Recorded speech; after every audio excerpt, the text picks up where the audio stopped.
Good morning friends. तो मेरा नाम गुलिंदर सिंह है, डिस्ट्रिक्ट होशियारपुर जो कि पंजाब स्टेट के अंदर है, मैं वहाँ का रहने वाला हूँ।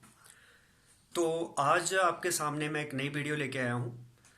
तो वीडियो का टॉपिक है जैसे कि कुछ लोग अपनी जॉब करते हैं या अपनी दुकान वगैरह करते हैं, तो उनका सवाल ये होता है कि हमें नेटवर्क मार्केटिंग बिजनेस जो है जब पार्ट टाइम करना चाहिए या फुल टाइम करना चाहिए। तो इसके बारे में मैं आज इस वीडियो में क्लियर करूंगा, लेकिन उससे पहले मैं ये कहना चाहूँगा कि मेरा जो चैनल है इसका नाम है डायरेक्ट सेलिंग ट्रेनिंग अकेडमी। तो आप पहले तो इस चैनल को सब्सक्राइब जरूर करें, दूसरा बेल आइकॉन को प्रेस करें ताकि आपको हर वीडियोस की नोटिफिकेशन मिलती रहे। जो भी वीडियो मैं अपडेट करता हूँ सबसे पहले आपके पास पहुँचेगी। तो इसके अलावा ये चैनल जो हमने बना रखा है डायरेक्ट सेलिंग ट्रेनिंग अकेडमी, इसका मेन मकसद है कि जब नए लोग इस बिजनेस में जुड़ते हैं तो उनके मन में बहुत सारे सवाल होते हैं। तो जब उनके मन में सवाल होते हैं तो डाउट्स के कारण वो खुल के काम नहीं कर पाते, जिस कारण से उनके मनचाहे रिजल्ट उनको मिलते नहीं हैं। तो उनके बढ़िया रिजल्ट ना देखकर जो लोग उनको वॉच करते हैं वो उनके साथ जुड़ते नहीं हैं। इससे उनकी ग्रोथ जो है बहुत स्लो होती है या नहीं होती। इस कारण वो इस बिजनेस को क्विट कर जाते हैं और बाद में इस बिजनेस को बदनाम करते हैं। तो इससे जो लोग डेडिकेटली इस काम को कर रहे हैं तो उनको दिक्कत आती है लोगों को मोटिवेट करने में, क्योंकि नेगेटिव रेशो जो ज़्यादा रहती है। तो हमारा मकसद है कि मार्केट में पॉजिटिविटी पैदा की जाए ताकि लोग इस बिजनेस को क्विट ना करें, उनके डाउट्स ख़त्म हो सके। तो इस मकसद से ये चैनल बनाया गया है। तो दूसरी बात मैं अपने बारे में बताना चाहूँगा कि दोस्तों मैं एक इंस्पिरेशनल स्पीकर हूँ और एमएलएम कंपनी का ट्रेनर भी हूँ। तो बहुत सारी कंपनियाँ मुझे ट्रेनिंग के लिए बुलाती हैं। तो इसके अलावा मैं यूट्यूबर भी हूँ, तो डिजिटल मार्केटर।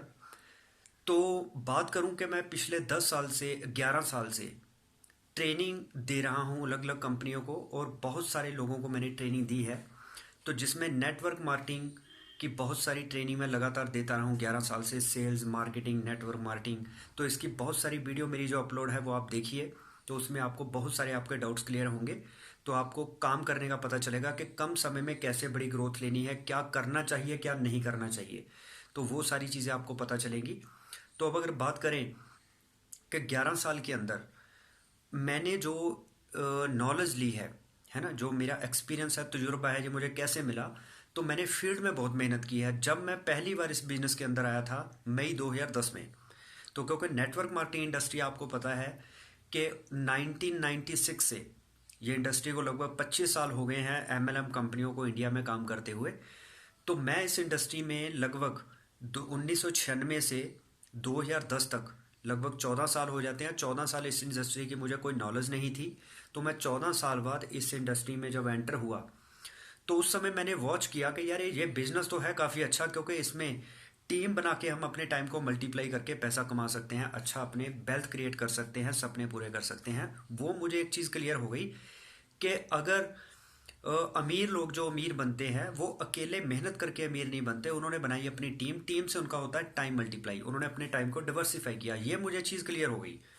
उसके बाद फिर मैंने ये देखा कि इस फार्मूले को अप्लाई करके बहुत सारे लोग कामयाब हुए होंगे, लेकिन 15 अपने 14 साल के इतिहास में मैंने देखा कि बहुत सारे लोग या तो कंपनियां बदल रहे हैं या एक ही कंपनी में है, उनकी ग्रोथ नहीं हो रही। तो फिर मैंने देखा कि यार अगर 14 साल बाद भी इस इंडस्ट्री में कोई बड़े बेंचमार्क लोगों ने नहीं क्रिएट किए, लोग कामयाब नहीं हो पाए, जबकि फार्मूला सही है टाइम मल्टीप्लिकेशन का विदाउट इन्वेस्टमेंट, तो ये लोग कामयाब क्यों नहीं हो पाए।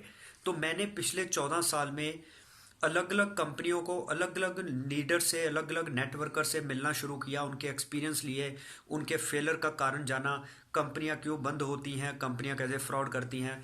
तो वो 14 साल का जो तजुर्बा था वो मैंने इधर उधर से लिया।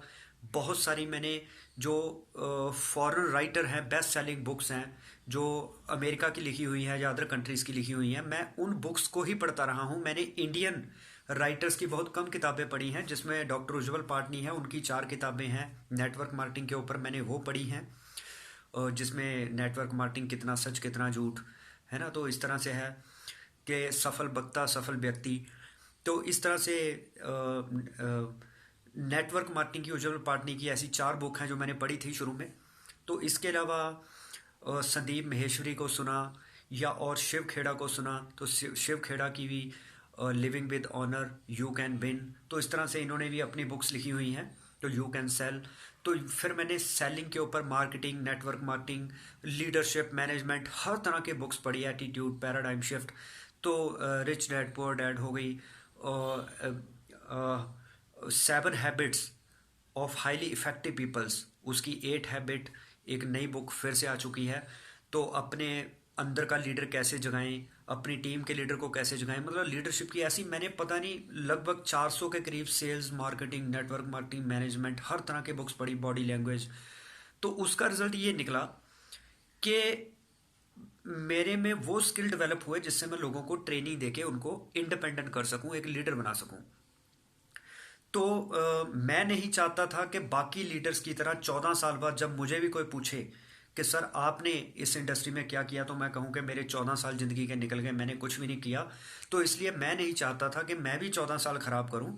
तो मैंने सोचा कि जिन लीडर्स ने 14 साल खराब करके ये एक्सपीरियंस लिया है, तो मुझे जो एक्सपीरियंस 1-2 साल में लेना है, तो मुझे उनसे ज़्यादा मेहनत करनी है।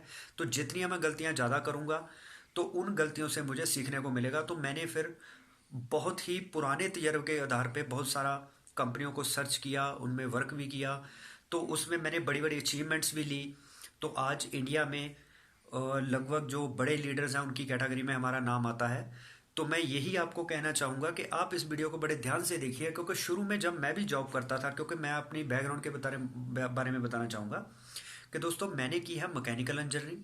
पहले मैंने डिप्लोमा किया था, फिर उसके बाद डिग्री की मैकेनिकल की। तो डिग्री करने के बाद मैंने इंडस्ट्री के अंदर 2 साल as a incharge, area incharge job की। तो इसके बाद फिर मैं 1 साल लेक्चरर रहा कॉलेज के अंदर। उसके बाद फिर मैं आईटीआई में प्रिंसिपल भी रहा। मतलब मैंने 4 साल पहले जॉब की। तो जॉब करने के बाद मुझे एक चीज़ समझ आई कि इस दुनिया के अमीर लोग जो हैं वो बिजनेस करते हैं, जॉब नहीं करते। उसके बाद मैंने कुछ सर्च करना शुरू किया कि मुझे बिजनेस कौन सा करना चाहिए। फिर मैं उस परम पिता परमात्मा की कृपा से मुझे ये प्लेटफॉर्म मिला, नेटवर्क मार्केटिंग इंडस्ट्री में मैं आ गया। क्योंकि कई तरह की इंडस्ट्री होती है, फिल्म इंडस्ट्री है ना, और बहुत सारी इंडस्ट्रियाँ होती हैं। तो इसी तरह से नेटवर्क मार्केटिंग इंडस्ट्री है। तो इस इंडस्ट्री में जब मैं आया, तो उस समय मैं प्रिंसिपल की जॉब करता था। तो मैं इसको करता था पार्ट टाइम। तो मेरे हालांकि सीनियर ने मुझे जो मेरी पहली कंपनी थी, मेरे सीनियर ने मुझे मना किया था कि तुम जॉब क्विट मत करना, तुम इसको पार्ट टाइम करो। लेकिन उस समय आदमी में जोश होता है। तो जोश जोश में क्या हुआ कि मैंने उस समय अपनी जॉब जो है क्विट कर दी। तो उसमें क्या क्या साइड इफ़ेक्ट हुए, क्या प्रॉब्लम्स आई, मैं वो शेयर करना चाहूँगा। इससे जो भी आज लोग इस कन्फ्यूज़न में है कि मैं अपनी जॉब को क्विट करके नेटवर्किंग को फुल टाइम करूँ, या मैं इसको जॉब के साथ साथ पार्ट टाइम करूँ, या मैं अपनी शॉप का डिस्टर्ब करूँ ना करूँ, उन सवालों के जवाब आपको आज मिलने वाले हैं। तो मैंने ना अपने पेरेंट्स को बताया, ना अपने मैंने अपलाइन को बताया। तो मैं अपनी जॉब से रिज़ाइन दे के आ गया। तो उसका मेन कारण ये था कि मेरा 8 घंटे जो मैं आईटीआई के अंदर कुर्सी पे बैठता था अपने ऑफिस में, तो मुझे लगता था कि मेरे जो 8 घंटे बर्बाद हो रहे हैं, क्योंकि ये वापस नहीं ज़िंदगी के आएंगे। तो इसमें मेरा टाइम मल्टीप्लाई भी नहीं हो रहा। तो मुझे वो जॉब बड़ी मुश्किल लग रही थी करनी। और दूसरा, मुझे अपने ज़मीर मेरा ये अलाउ नहीं कर रहा था कि मैं जिस पर्सन से की नौकरी कर रहा हूँ, मैं जिससे महीने बाद तनख्वाह लेता हूँ, सारा दिन उसके ऑफिस के अंदर बैठ के अगर मेरा दिमाग नेटवर्किंग के अंदर रहेगा, तो मैं इसका मतलब उससे हराम का पैसा ले रहा हूँ। तो मैं उसके साथ ईमानदार नहीं हूँ। तो बेटर ये है कि मैं उसकी जॉब छोड़ देता हूँ, क्योंकि मेरा सारा दिन तो माइंड लगा हुआ है नेटवर्किंग के अंदर के जब मैं यहाँ से छुट्टी होगी मुझे, तो मुझे जाके 2 घंटे 2-3 लोगों को मिलना है। तो मेरा पूरा दिन प्लानिंग जो है वो तो नेटवर्किंग में लगी रहती थी। तो मैं अपने उस काम के प्रति पूरा शिद्दत से काम नहीं कर पा रहा था। तो मैंने सोचा कि मैं इसका मतलब एक फ्री में इनसे पैसा ले रहा हूँ, ये एक वफादारी नहीं है, कि ईमानदारी नहीं है।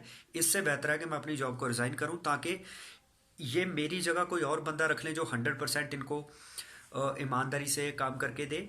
तो मैं अपना टाइम जो मेरा 8 घंटे वेस्ट हो रहा है, मैं उसको इन्वेस्ट करूँ नेटवर्क मार्केटिंग के अंदर। तो उसके लिए मैंने जॉब को रिज़ाइन कर दिया।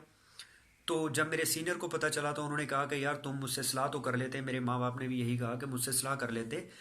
तो मुझे पता है कि अगर मैं उनसे सलाह करता तो वो यही कहते कि अभी जॉब मत छोड़, तू इसके साथ साथ करता रहे। लेकिन मैं ऐसी बात सुनना नहीं चाहता था कि वो मुझे ये सलाह दे कि मैं जॉब ना छोड़ूं। तो इसलिए मैंने उनकी सलाह नहीं ली, मैं जॉब छोड़ के आ गया। तो जिस दिन मैंने जॉब छोड़ दी, तो उस समय मैंने 125 लोगों को, उससे पहले मैंने 125 लोगों को प्लान दिखाया था, उनमें से कोई भी नहीं जुड़ा।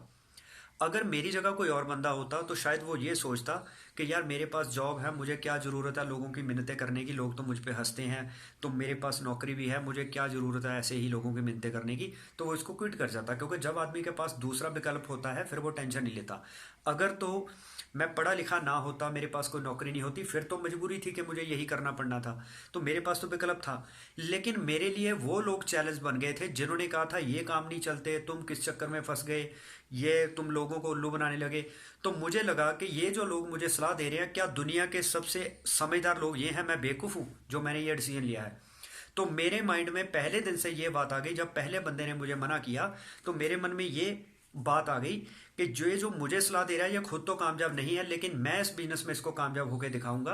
क्योंकि अगर मैं मैदान छोड़ जाता हूं तो कल को मैं इन लोगों से नज़र नहीं मिला पाऊंगा, क्योंकि ये कहेंगे कि हमने तुम्हें पहले ही समझाया था ये काम नहीं चलता, तुम किस काम में पड़ गए, तो तुम्हें उसी समय छोड़ देना चाहिए था। अगर मैंने 6 महीने साल बाद छोड़ा तो उन लोगों से मैं नज़र नहीं मिला पाऊंगा। वो कहेंगे साल खराब करने के बाद भी तो अब तो लाइन पे आया है ना, अब भी तो उस काम को छोड़ना पड़ा। तो मैं नहीं चाहता था कि मैं उन लोगों से नज़रें झुका के बात करूं, मैं उनसे नज़र मिला के ही बात करना चाहता था। तो मैंने इस बिजनेस को क्विट नहीं किया, क्योंकि मुझे एक चीज़ क्लियर थी, इसमें कोई कामयाब हुआ चाहे नहीं हुआ, लेकिन मुझे इस बिजनेस के अंदर पूरी डेडिकेशन के साथ काम करना है। क्योंकि इसका फार्मूला सही है कि अगर टाइम मल्टीप्लाई होगा तो पैसा मल्टीप्लाई होगा, अकेले मेहनत करने से कभी कुछ नहीं होने वाला। तो ये मुझे चीज़ क्लियर थी। रिजल्ट हालांकि आगे पीछे आ सकते हैं, कोई दिक्कत नहीं। तो मेरे रिजल्ट क्यों लेट आए, क्योंकि उसका पहला कारण तो ये था, मैं करता था जॉब। तो जो मेरी पहली कंपनी थी उसमें हम इंश्योरेंस सेल करते थे। 12,000 रुपए की बजाज अलियांज कंपनी की पॉलिसी थी, जिसकी किस्त थी 15 साल, पैसे देने थे। तो उस समय बहुत सारे एजेंटों ने लोगों के साथ फ्रॉड किया था, पैसा शेयर मार्केट में लगा दिया था, तो लोगों का पैसा डूबा था। तो लोग LIC को सरकारी कंपनी समझते थे, बजाज अलियांज को प्राइवेट कंपनी समझते थे। इसलिए वो मुझे उतनी जल्दी यस नहीं करते थे। और अदर कंपनी जब इंश्योरेंस करती है तो वो इंस्टॉलमेंट में पैसे ले लेते हैं कि आप पहली किस्त 3-4 हज़ार रुपये दे दीजिए, साल में पूरे कर दीजिए जितनी भी किस्त पूरी होगी। तो लेकिन हमारी नेटवर्किंग कंपनी में क्या था, उसमें जो पहले साल की प्रीमियम था वो किस्तों में नहीं ले सकते थे, वो इकट्ठा ही लेना होता था 12,000। तो पहले तो लोगों के पास 12,000 है नहीं, गरीब थे लोग। दूसरा, लोगों के पैसे ऑलरेडी डूबे हुए थे शेयर मार्केट में। तीसरा, ये सरकारी कंपनी नहीं थी, बजाज अलियांज प्राइवेट कंपनी थी। चौथा, उनको लगता था ये बंदा तो एजेंट है ही नहीं, इसको ये लोगों को फंसाने का काम करना इसने शुरू कर दिया, हमें पॉलिसी की ज़रूरत नहीं है। तो कुछ लोग ये भी कहते थे कि 12,000 की बजाय तुम्हारे पास कोई छोटी पॉलिसी नहीं है, कोई मतलब कि जिसकी किस्त जो है वो 12,000 की बजाय 6,000 हो, फिर हम करवा लेते हैं। तो अब 6,000 वाली पॉलिसी है ही नहीं। तो या वो कहते थे कि 15 साल की बजाय कोई 5-7 साल वाली पॉलिसी नहीं, अब वो भी नहीं थी। तो मतलब हमारे पास कोई विकल्प नहीं था। तो उसमें मुझे मेहनत ज़्यादा करनी पड़ी, क्योंकि उस समय मेरे में सेलिंग स्किल नहीं थे, मुझे बेचना नहीं आता था, क्योंकि मैंने कभी बेचा ही नहीं। तो जब मैंने बेचना शुरू किया तो मुझ में वो 125 लोगों ने मुझे मना कर दिया, तो मेरा माइंड सेटअप इतना स्ट्रांग हो गया कि चाहे 125 क्या, चाहे मुझे 1 लाख लोग भी मना कर दें, मैं इसमें कामयाब होके दिखाऊंगा। क्योंकि मुझे फार्मूला क्लियर था कि ये बिजनेस चलेगा ही चलेगा। उसका रिजल्ट क्या हुआ कि 125 लोगों के मना करने के बाद मुझ में पेशेंस भी काफ़ी आई, स्किल डेवलप हो गए। उसके बाद फिर मेरा जब रिजल्ट आए तो बहुत ज़बरदस्त रिजल्ट आए। तो पहली कंपनी में मैं Alto car achiever, bike achiever था। तो जबकि पहली कंपनी में लोग इतनी टफ समय में कामयाब नहीं हो पाते, और वो 2010 के समय की बात है, जब उस समय तो लोगों के पास फिर भी रोजी रोटी चलती थी। आज हालात कुछ अलग हैं। आज लोगों की आर्थिक हालात GST के कारण, नोटबंदी के कारण, कोरोना लॉकडाउन के कारण ख़राब हो चुके हैं। आज लोग कुछ ना कुछ सर्चिंग जोन में है, कुछ करें। लेकिन उस समय लोग बात नहीं सुनते थे। उस समय सरकारी नौकरियां भी मिल रही थी, प्राइवेट जॉब भी थी। तो उस समय में और इस समय में बड़ा फ़र्क है। तो लॉकडाउन के दौरान जैसे अब जूम मीटिंग हम कर सकते हैं, यूट्यूब है, फेसबुक है, इंस्टाग्राम है, हम फ्री में ऑल इंडिया में ट्रेनिंग दे सकते हैं और ले सकते हैं। लेकिन 2010 में हमें इन टेक्नोलॉजी का नहीं पता था, ये विकसित नहीं थी। तो इसलिए हमें उस समय ये व्हाट्सएप के फ़ोन या इस तरह की टेक्नोलॉजी नहीं थी, ये भी आज आई है। तो उस कारण हमें मेहनत बहुत करनी पड़ी, लेकिन वो रिज़ल्ट हम प्रोड्यूस कर पाए चाहे नहीं कर पाए, लेकिन ये है कि हम में वो पेशेंस, काबिलियत, लीडरशिप, वो सारी चीज़ें डेवलप हो गई जो कि लीडर में आनी चाहिए। तो इस तजुर्बे के आधार पे मैं आपको आज ट्रेनिंग देने के काबिल बना हूँ। तो ये गारंटी है कि आपका कभी भी टाइम मेरी वीडियो देखने से वेस्ट नहीं होगा, क्योंकि इसमें मैं टू द पॉइंट वही बातें करता हूँ जो आपके लिए इंपॉर्टेंट है, आपको आगे बढ़ाएगी। नहीं तो ज़्यादातर लोग जब अपनी वीडियो बनाते हैं वो उस वीडियो में काम की बात कम होती है, इधर उधर की बातें ज़्यादा होती हैं जिसका कोई मतलब नहीं होता। तो यहाँ पे मैं एक एक अपने एक्सपीरियंस बता रहा हूँ कि मैंने भी जब अपनी जॉब को छोड़ा तो उस समय मैं फुल टाइम इस बिजनेस को जब करने लगा, अब दिक्कत क्या आई। पहले क्या होता था कि मुझे लगता था कि मुझे जॉब से पैसे मिलेंगे, तो मैं नहीं भी एक दो प्लान कर पाया, एक दो दिन नेटवर्किंग में नहीं भी काम कर पाया, तो मुझे सैलरी मिल ही जाएगी, तो मेरा खर्चा चल जाएगा।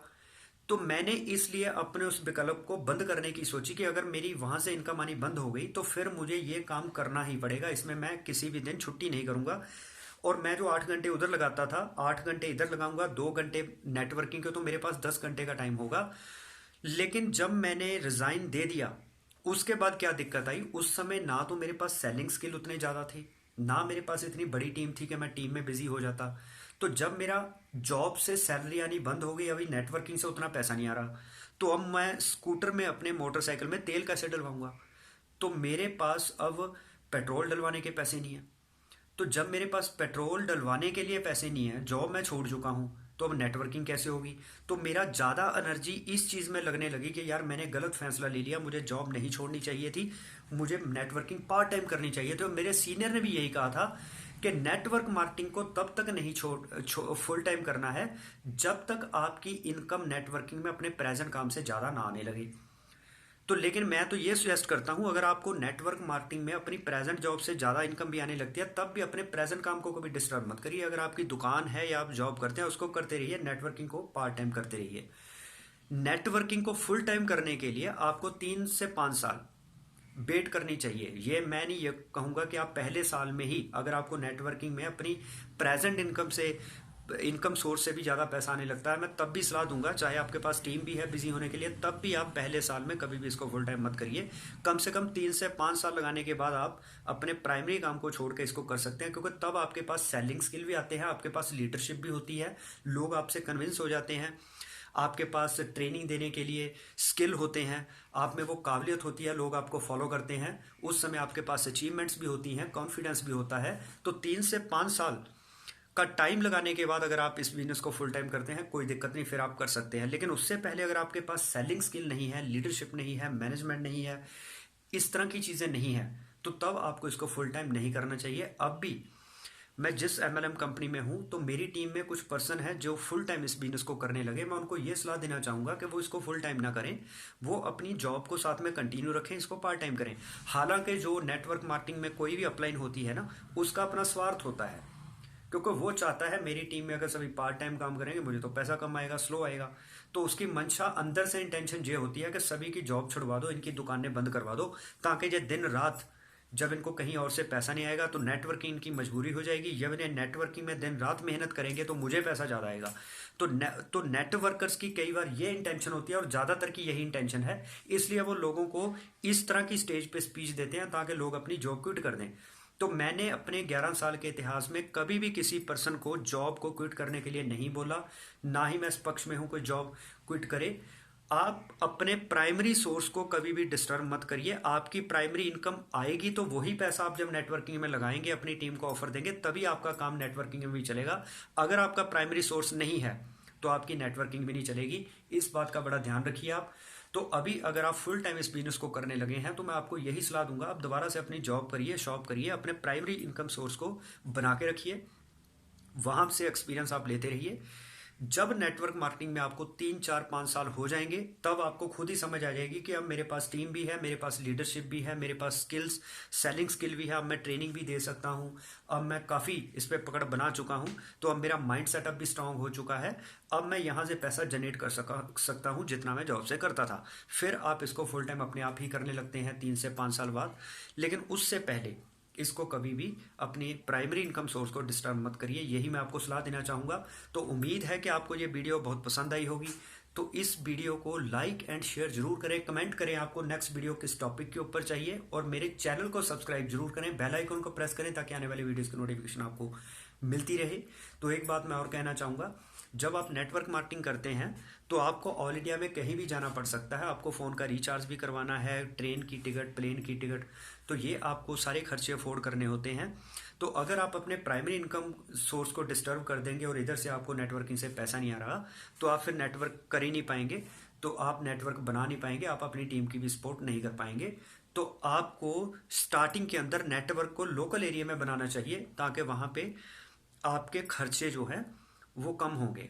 तो उससे आपकी एनर्जी भी बचेगी, टाइम भी बचेगा, खर्चे भी बचेंगे। तो मैं इसके लिए एक नई अलग से वीडियो बनाऊंगा कि जब आप कोई भी नेटवर्किंग कंपनी में आईडी लगाते हैं तो आपको किस एरिया में काम करना चाहिए, क्या आपको ऑल इंडिया में काम करना चाहिए या अपने कुछ लोकल एरिया में काम करना चाहिए। अगर शुरू में पास के एरिया में काम करना चाहिए, वो पास के एरिया में ही क्यों करना चाहिए, दूर क्यों नहीं जाना चाहिए, वो सारी चीज़ें मैं क्लियर करूंगा। तो आप लगातार चैनल की वीडियोस देखते रहिए। बहुत सारी वीडियो मैंने अपलोड की हुई हैं, उनको जरूर देखिए। उसमें अपलाइन डाउनलाइन क्या होती है, अपलाइन डाउनलाइन कि क्या मतलब डाउनलाइन में क्या कमियां होती हैं, अपलाइन में क्या कमियां होती हैं, तो एक बढ़िया अपलाइन क्या होती है, एक बढ़िया डाउनलाइन क्या होती है, तो सेलिंग स्किल कैसे डेवलप होते हैं, लीडरशिप क्या होती है वो कैसे डेवलप होती है। तो इस तरह की बहुत सारी ट्रेनिंग्स मैंने ये वीडियोस जो बना रखी हैं। तो उम्मीद करता हूँ आपको ये वीडियो बहुत पसंद आई होगी। तो जो लोग कन्फ्यूज़न में थे कि मैं अपनी जॉब छोड़ूं कि ना छोड़ूं, उनको आज जवाब मिल गया होगा। तो हालांकि मेरा तो डिसीजन था कि मैं एक बार अगर क्विट कर दिया है तो ज़िंदगी में कभी जॉब नहीं करूंगा। मैंने पहले दिन जब बोल दिया था, उसके बाद आज तक मैंने जॉब नहीं की। तो इसका मतलब ये हो गया कि हम मैदान छोड़ने वाले नहीं हैं। हमने जिस काम को एक बार पकड़ लिया उसको हम आगे लेके ही जाते हैं। और आज मेरा नेपाल के अंदर, इंडिया की 10 स्टेट के अंदर, बहरीन के अंदर, तो ओमान के अंदर, 4 कंट्रियों के अंदर मेरा काम और 10 स्टेटों के अंदर काम चल रहा है। तो आप समझ सकते हैं कि हमने ये जूम मीटिंग के थ्रू ऑल वर्ल्ड में अपनी टीम को बनाया। तो आप हमारे साथ एसोसिएट होइए। अगर आप भी चाहते हैं कि पार्ट टाइम वर्क करके हम भी ज़िंदगी में बड़ी कामयाबी लें, तो फिर आप हमारे साथ जुड़िए। तो कौन सी कंपनी में हम वर्क करते हैं ये इस वीडियो में नहीं बताएंगे, क्योंकि ये जो चैनल बना रखा है डायरेक्ट सेलिंग ट्रेनिंग अकेडमी, ये किसी भी कंपनी के पर्सन के लिए है, क्योंकि इसमें हम किसी भी कंपनी का नाम नहीं लेते। जिस कंपनी में हम वर्क करते हैं उसका चैनल हमने अलग से बना रखा है, वो उन्हीं डिस्ट्रीब्यूटर के लिए है जो हमारे साथ उस कंपनी में एसोसिएट हैं। तो आप अपनी डाउनलाइन को निश्चिंत होकर हमारे चैनल को सब्सक्राइब करवा सकते हैं, क्योंकि इससे आपको डर नहीं रहेगा कि हम आपके पर्सन को अपनी कंपनी में ज्वाइन करवा लेंगे, क्योंकि इसमें हमने चैनल इसीलिए अलग बना रखा है। नहीं तो अगर हमारी ये मंशा होती कि आपकी टीम को तोड़ के अपने साथ जोड़ना है, तो हम फिर ये वीडियो अलग से चैनल में ना डालते, उसी चैनल में ही डालते। तो ये आपको निश्चिंत रहने की ज़रूरत है। तो honesty is the best policy. इस दुनिया में बेईमान आदमी भी अपने घर में ईमानदार नौकर की तलाश करता है। तो बेईमानी जो है वो थोड़ी देर के लिए तो फल फूल सकती है, लेकिन लॉन्ग टर्म में जो ईमानदारी है वही चलती है। तो बिजनेस एथिक्स के ऊपर चलता है। झूठ बोल के थोड़ी देर ग्रोथ हो सकती है, ज़्यादा देर नहीं। तो इसलिए मैं आपसे भी यही कहूँगा कि आप, सबसे पहला गुण लीडर का होता है ऑनेस्टी, उसके बाद बाकी स्किल आते हैं जिससे हम सेलिंग करते हैं, लीडरशिप है, वो बाद की चीज़ें हैं। पहले आपके पास ईमानदारी, ऑनेस्टी, इंटेग्रिटी, ये चीज़ें होनी चाहिए, कमिटमेंट। तो इन्हीं शब्दों के साथ मैं आपसे विदा लेता हूँ। तो आपका बहुत धन्यवाद। Thank you.